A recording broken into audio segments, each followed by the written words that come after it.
Hello students. आज हम संघ लोक सेवा आयोग के बारे में पढ़ेंगे। इससे पूर्व हम लोगों ने केंद्रीय वित्त आयोग, नीति आयोग, विश्वविद्यालय अनुदान आयोग अर्थात यूजीसी के बारे में पढ़ा था। आज का हमारा टॉपिक है संघ लोक सेवा आयोग। थोड़ा सा इसमें अपने इंट्रोड्यूस कर लेते हैं।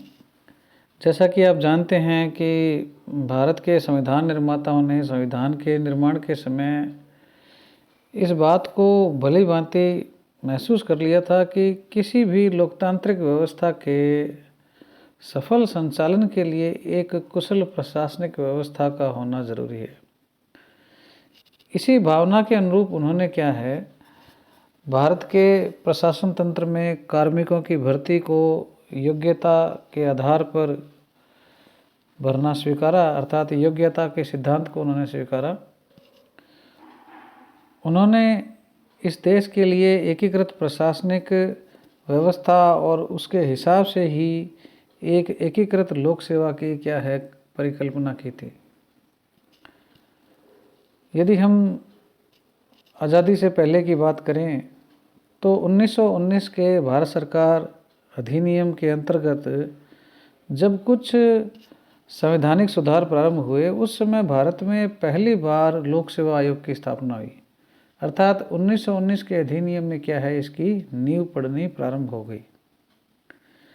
भारत में यह प्रेरणा ब्रिटेन और अमेरिका में लोक सेवा आयोग जो हैं उनकी स्थापना से क्या है, ये ग्रहण की गई थी। इन दोनों देशों में लोक सेवा आयोग की स्थापना इन उद्देश्यों को ध्यान में रखकर की गई थी कि इससे लोक सेवाओं को राजनीतिज्ञों के हस्तक्षेप से क्या है मुक्त रखा जा सकेगा। भारत में प्रशासन तंत्र को राजनीतिज्ञों के हस्तक्षेप से स्वतंत्र रखने के उद्देश्य से लोक सेवा आयोग की स्थापना का निर्णय सबसे पहले 1919 के सुधारों के अंतर्गत किया गया था। इस प्रकार सर्वप्रथम ली आयोग की अनुशंसा पर 1 अक्टूबर 1926 को भारत में लोक सेवा आयोग की स्थापना की गई। स्वतंत्रता से पूर्व इसे संघीय लोक सेवा आयोग अर्थात federal public service commission FPSC के नाम से जाना जाता था, जिसे 26 जनवरी 1950 को क्या है UPSC अर्थात यूनियन पब्लिक सर्विस कमीशन के रूप में क्या है प्रतिष्ठा प्राप्त है। हमारे संविधान निर्माता दुनिया के विभिन्न देशों में लोक सेवा आयोग की बढ़ती हुई मांग और उसकी प्रतिष्ठा, आवश्यकता और उसके महत्व से क्या परिचित थे। वे इस बात से भी भली भांति अवगत थे कि लोकतांत्रिक व्यवस्था के स्वास्थ्य के हित में कर्मचारियों की भर्ती को कार्यपालिका के हाथों के अधीन नहीं छोड़ा जा सकता। इसके लिए क्या है, एक स्वतंत्र अभिकरण होना जरूरी है। यही कारण था कि लोक सेवा आयोग ने समानता और योग्यता के आधार पर योग्य व्यक्तियों के चयन को सुनिश्चित करने के लिए संविधान निर्माताओं ने केंद्रीय व राज्यों के स्तर पर लोक सेवा आयोग की स्थापना का प्रावधान संविधान में शामिल किया। तो अब हम क्या है, संवैधानिक प्रावधान क्या है इसके, उसको हम देखते हैं। अर्थात संविधान में क्या प्रोविज़न है इसके। भारत के संविधान के अनुच्छेद 315 से लेकर 323 तक, अर्थात 315 से 323 तक केंद्र व राज्यों के स्तर पर लोक सेवा आयोग के संबंध में प्रावधान किए गए हैं। अनुच्छेद 315 संघ के लिए एक लोक सेवा आयोग का उपबंध या प्रावधान करता है। 2 या 2 से अधिक राज्य एक संयुक्त लोक सेवा आयोग रख सकते हैं और संसद उनकी इस प्रार्थना पर क्या है संयुक्त आयोग की स्थापना कर सकती है। यानी 2 या 2 से अधिक राज्य यदि रिक्वेस्ट करें संसद से तो उनके लिए एक संयुक्त लोक सेवा आयोग का प्रावधान किया जा सकता है। JPSC उसको बोलेंगे, जॉइंट पब्लिक सर्विस कमीशन। इसी आर्टिकल में यह प्रावधान किया गया है कि यदि किसी राज्य का राज्यपाल संघ के लोक सेवा आयोग से अर्थात संघ लोक सेवा आयोग से राज्य की आवश्यकताओं की पूर्ति के लिए कार्य करने की प्रार्थना करे तो राष्ट्रपति के अनुमोदन से संघ लोक सेवा आयोग राज्यों के लिए कार्य कर सकता है। अर्थात राज्य भी यूपीएससी से कार्य करवा सकते हैं यदि राष्ट्रपति का अनुमोदन हो जाए तो। इस प्रकार हमारा संविधान केंद्रीय स्तर पर लोक सेवा आयोग, प्रत्येक राज्य के स्तर पर राज्य लोक सेवा आयोग और 2 या 2 से अधिक राज्यों के लिए उनके द्वारा प्रार्थना किए जाने पर संयुक्त राज्य लोक सेवा आयोग का प्रावधान करता है। ये जो चैप्टर है उसमें हम क्या है, संघ लोक सेवा आयोग से संबंधित प्रावधानों और उसके संगठन और उसकी संरचना, उसके कार्यों, इसके बारे में क्या है हम देखेंगे।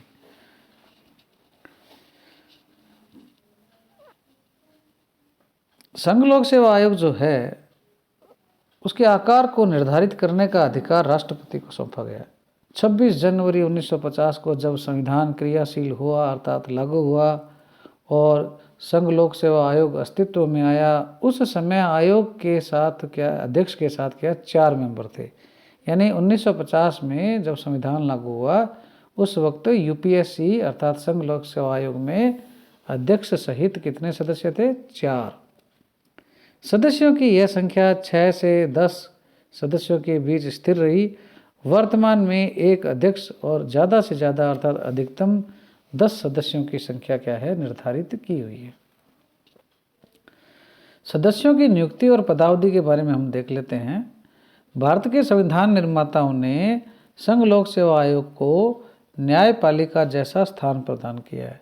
ऐसा करते समय वे 1924 के प्रवर्तन सेवाओं संबंधी राजकीय आयोग अर्थात ली आयोग के इस मत से प्रेरित हुए थे कि इस बात की सर्वाधिक आवश्यकता है कि अत्यधिक लोक प्रतिष्ठा प्राप्त व्यक्तियों को आयोग का सदस्य बनाया जाए ताकि वे राज्य और उसके कर्मचारियों के मध्य महत्वपूर्ण व आत्मीय संबंध स्थापित कर सके। जहां व्यवहारिक हो, इन सदस्यों को समस्त राजनीतिक संगठनों से दूर रहना चाहिए और कम से कम 2 सदस्य तो उच्च न्यायिक अथवा कानूनी योग्यताओं से युक्त होने चाहिए। इन्हें पूर्णकालिक अधिकारी होना चाहिए और इनका वेतन व अन्य सुविधाएं उच्च न्यायालय के न्यायाधीश से कम नहीं होनी चाहिए। इसी भावना के अनुरूप हमारे संविधान निर्माताओं ने संविधान में ऐसे प्रावधान किए हैं जिससे संघ लोक सेवा आयोग के सदस्य अपनी जिम्मेदारियों का निर्वाह करते समय किसी भी प्रकार के प्रभाव और दबाव से मुक्त रह सके।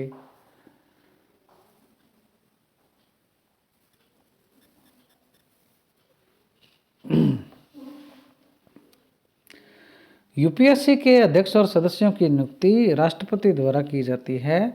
आयोग के अध्यक्ष सहित अन्य मेंबर का चयन करते समय राष्ट्रपति को यह देखना होता है कि लगभग आधे सदस्य ऐसे हों जिन्होंने अपनी नियुक्ति की तारीख पर भारत सरकार या किसी राज्य सरकार के अधीन कम से कम 10 वर्ष तक पद धारण किया हो। संविधान सभा में इस प्रावधान की आवश्यकता पर बल देते हुए डॉक्टर अंबेडकर ने कहा था कि लोक सेवाओं में उम्मीदवारों की उपयुक्तता की जांच के संबंध में उस व्यक्ति से अधिक श्रेष्ठ कोई अन्य व्यक्ति नहीं हो सकता जो स्वयं लोक सेवाओं से जुड़ा रहा हो। शेष आधे सदस्यों के संबंध में किसी विशेषज्ञता अथवा योग्यता का उल्लेख संविधान में नहीं किया गया है। इस संबंध में निर्णय करने का अधिकार राष्ट्रपति पर छोड़ा गया है। यूपीएससी का मेंबर अर्थात सदस्य अपने पद ग्रहण की तारीख से 6 वर्ष की अवधि तक अथवा 65 वर्ष की आयु तक जो भी पहले हो अपना पद धारण करता है। इसका अर्थ यह है कि यदि वह 65 वर्ष की आयु प्राप्त कर चुका है तो 6 वर्ष की अवधि से पहले भी सेवानिवृत्त कर दिया जाएगा। आयोग का कोई सदस्य अपने पद से भी क्या है, इस्तीफा दे सकता है। संविधान का अनुच्छेद 317 केवल 2 ही परिस्थितियों का उल्लेख किया गया उसमें जिसमें आयोग के सदस्यों को क्या है, पद मुक्त किया जा सकता है। अर्थात आर्टिकल 317 जो है उसमें आयोग के मेंबर को हटाने के बारे में कुछ प्रावधान किए गए हैं। पहला तो ये है प्रोविजन उसमें कि आयोग के किसी भी सदस्य को राष्ट्रपति के आदेश से पद मुक्त किया जा सकता है यदि राष्ट्रपति संबंधित सदस्य का मामला सुप्रीम कोर्ट के पास भेजे और सुप्रीम कोर्ट जांच के बाद यह सिफारिश करे कि उक्त सदस्य कदाचार के आधार पर पद मुक्त किया जाए तो राष्ट्रपति इस आशय का क्या है आदेश जारी कर सकता है। दूसरा, एक सदस्य स्वतः ही क्या है अयोग्य हो जाता है यदि वह दिवालिया घोषित हो जाए, अपनी पद अवधि के दौरान कोई अन्य नौकरी करे और या राष्ट्रपति की राय में मानसिक या शारीरिक दुर्बलता के कारण अपने पद के अयोग्य हो गया हो। तो ये ऐसी कंडीशंस हैं जिनके द्वारा क्या है इनको पद से हटाया जा सकता है। लोक सेवा आयोग के जो सदस्य हैं अपनी पद की समाप्ति के पश्चात उसी पद पर दोबारा नियुक्ति के लिए अपात्र होते हैं, लेकिन यूपीएससी का कोई मेंबर जो है वो क्या है राज्य के लोक सेवा आयोग का अध्यक्ष बनाया जा सकता है, संघ लोक सेवा आयोग का अध्यक्ष बनाया जा सकता है। तो इस प्रकार से वापिस क्या है अध्यक्ष के रूप में वो पद धारण कर सकता है, सेम पोस्ट पर दोबारा वापिस नहीं लग सकता। और आयोग का अध्यक्ष भारत सरकार या राज्य सरकार के अधीन कोई नियुक्ति नहीं पा सकता सेवानिवृत्ति के पश्चात।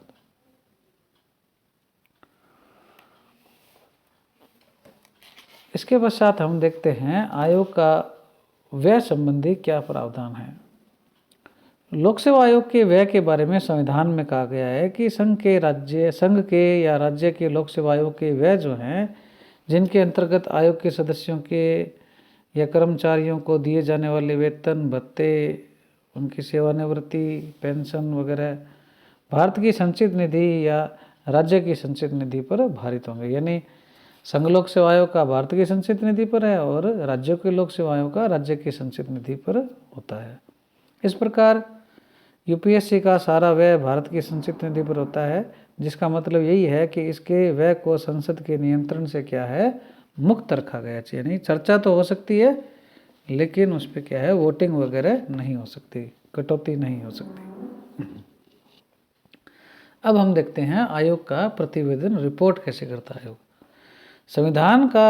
संविधान में ये प्रावधान है कि यूपीएससी का ये कर्तव्य होगा कि राष्ट्रपति को अपने द्वारा किए गए काम के बारे में हर साल रिपोर्ट दे या प्रतिवेदन दे, एनुअल रिपोर्ट।